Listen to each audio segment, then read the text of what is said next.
నమస్కారం అండి. నా పేరు కూరపాటి సాంబశివరాజు. నేను సిద్ధాంతినండి.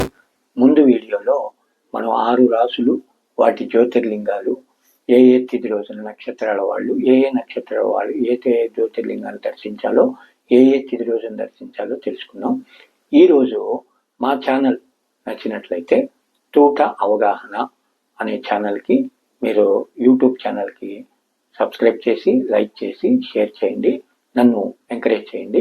ఇవాళ తులారాశి, వృశ్చిక రాశి, ధనురాశి ఈ 3 రాశులు వాళ్ళ యొక్క నక్షత్రాల వాళ్ళు ఏ తిథి రోజున ఏ జ్యోతిర్లింగాలు దర్శించాలో ఇవాళ తెలుసుకుందాం. ఫస్ట్ తులారాశి. ఈ రాశిలో చిత్తా నక్షత్రము, స్వాతి నక్షత్రము, విశాఖ నక్షత్రం 1, 2, 3 పాదాల వారు ఈ తులారాశిలో ఉంటారండి. చిత్తా నక్షత్రం వారు చైత్ర మాస అమావాస్య తిథి రోజున వారు మహాకాళేశ్వరం జ్యోతిర్లింగాన్ని దర్శించి నిద్ర చేసి రావాలండి. స్వాతి నక్షత్రం వాళ్ళు చైత్ర మాస పౌర్ణమి రోజున వారు మహాకాళేశ్వరం అనే జ్యోతిర్లింగాన్ని దర్శించి అక్కడ నిద్ర చేసి రావాలి. విశాఖ నక్షత్రం వారు వైశాఖ బహుళ అమావాస్య తిథి రోజున వారు మహాకాళేశ్వరాన్ని దర్శించి నిద్ర చేసి రావాలండి. తర్వాత రాశి వృశ్చిక రాశి.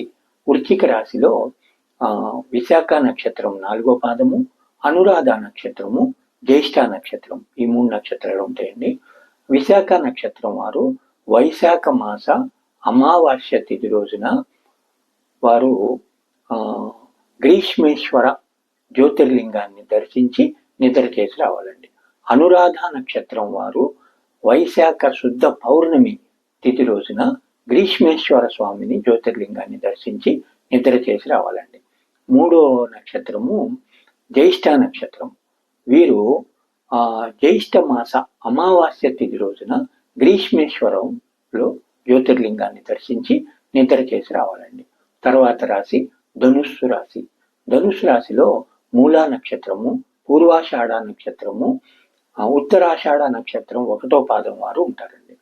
నెక్స్ట్ మూలా నక్షత్రం వాళ్ళు జ్యేష్ఠ మాస అమావాస్య తిథి రోజున వారు వారణాసి కాశీలో కాశీ విశ్వేశ్వర స్వామిని దర్శించి నిద్ర చేసి రావాలండి.